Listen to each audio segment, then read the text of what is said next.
So today has been another day I spent in bed. As you can tell, I'm not doing really well yet, but it's getting better, I hope. Unfortunately, Ro is getting worse, and plans or hope for having some kind of celebration of my 40th birthday this weekend. I'm turning 30 on Monday, but I was thinking about inviting some friends and so on.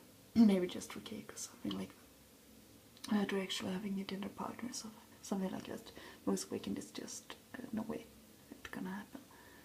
And well, I usually don't celebrate my birthday, so there's not much to celebrate. Anyway, it's yeah. So gonna celebrate it in bed, I guess. Hopefully, I'm gonna get better during the week, so I can work next week. Because if nothing happens with the work situation, it's my last week at work, and it would be nice to go, I think. And yeah, as you can see here, I'm a fruitcake. But I started to knit some more, and even if you are really ill, doesn't matter how ill you are, as a single mom, or as a mom overall, as a parent overall, I had to go to a store and grocery store and buy some food and so on for my kids, and so I bought some yarn also in the grocery store, which I normally don't. I like to buy, from these real yarn stores, but I couldn't resist this. I don't know if you can see it. Looks like, of course you can see it, but it looks like this. It's absolutely giant ball of yarn. I had 8 of this for 48 crowns, which is like nothing, literally. It was marked with the wrong price. It was another yarn, which much smaller, normal size of yarns, and which was on sale, and on some odd reason this had gotten the same price, and as it was registered with a really extremely low price, they couldn't charge me for even more if it was normally cost like 3 times that or more, and that would still be quite cheap. So I'm really happy about it. It's going to be a shirt for me. It's not this most exciting color, but I think it's nice and it's natural, and it goes neutral and goes with almost anything. And I have started to knit. It's hard to show because it's so little still, but it has this structure in the pattern, and I like this kind of structure. It's a bit more advanced. I do this double row version instead of single rows, and I think it's really nice. I'm gonna have this for part of this gonna be on all of the shirt, we're gonna be through all the shirt, but not on all over it. Gonna be like a border down on the shirt, and then I'm gonna have some braids on it, and yeah, it's gonna be complicated, but it's gonna be fun. And I feel a little bit better, I guess. I also found this yarn online, gonna order as a birthday present for myself, which are muslin free, completely muslin free, which is really important for me when I buy wool yarns.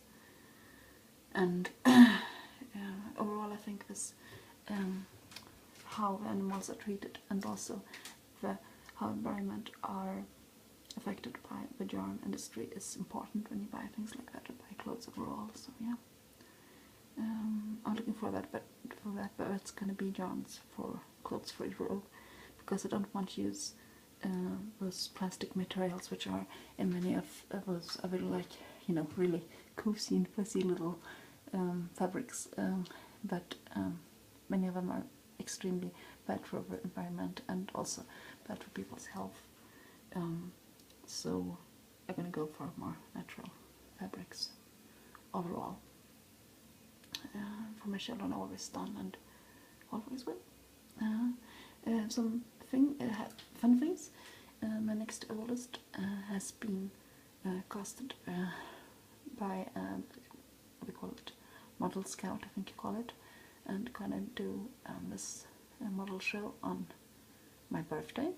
So they won't be at home, but we're really excited about it, and it's a really serious thing, and it's so it's it's this really huge company, so I know it's something good, and really excited about this, even though I probably won't be there to see it. I think it's just for professionals, so I will probably not be able to go there, but we'll see about that.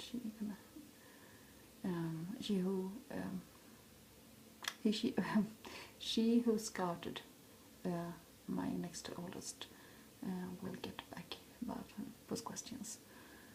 So yeah, hopefully it's gonna work out, and I think it's really nice. I think it's like an ego boost. You need that. Also, I saw this show on TV about the book. Oh, I don't have a name for it, but we have like a gathering of authors and book companies and so on in Gothenburg each year, and it's like really, really huge. Everybody wants to be there and shown there. It's like the giant fashion show for books instead of people. But it's actually talking about fashion and this, and the difference between fashion and style, and I think that's something that interests me too. I have a lot of I have a good sense for style, even if you can't tell when you see me in these videos, because I always really get dressed, and I don't have a figure for dressing nicely overall. But it's when a new trend comes, I can always style that trend in a good way. If I want to, I can help other people if they want to have my help, and sometimes ask for it in a nice way, which is still could be fashionable but keep the style in it. Because a lot of people don't really know how to do it. They just buy the clothes like they look, style from a magazine, and then apply it on themselves, and then it's don't have a bone structure for it, don't have the right colors for it, don't have the right style in themselves for them, and so on. I don't think everybody should be dressing fashionable as in the latest trends, but everybody could look their best and be stylish, I think. And yeah, it's also something that annoys me a lot when it comes to children's clothes. I think this gender aspect of it, and also the stylish aspect of it, because a lot of the clothes for girls, as girls' clothes, I don't like to call it like that, but it's marketed as that, are very focused on being pretty and cute and so on, and often have this trashy feeling of them overall, and while clothes from boys often are more clean and more stylish, I would say, in many ways. And I think that annoys me, like applying those things on kids from start. And yeah, I know I talked a lot about that, but it's still something that really bugs me. But yeah, but now I shouldn't talk anymore because I'm really hot. My throat really hurts.